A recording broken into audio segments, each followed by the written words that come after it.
Važnost reforme pravosuđa i borbe protiv korupcije ne treba valjda nikom objašnjavati.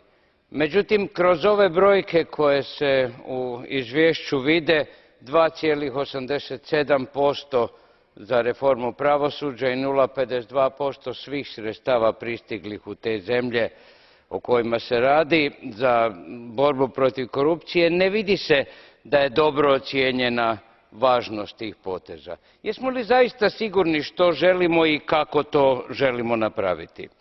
Neke zemlje sufinanciraju svoje projekte, kao što je Hrvatska recimo radila ili Turska, i time pokazuju stav prema ovim pitanjima. Neke ne i ništa se ne događa.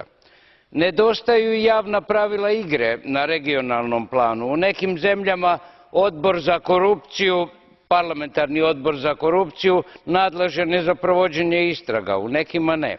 U svakom slučaju novac potrošen za ovu namjenu sigurno je dobro potrošen, pod uvjetom da se vide rezultati, učinkovitost i transparentnost sustava i dokazi da se koruptivni slučajevi zaista rješavaju, otkrivaju, istražuju, sude i osuđuju. Hvala.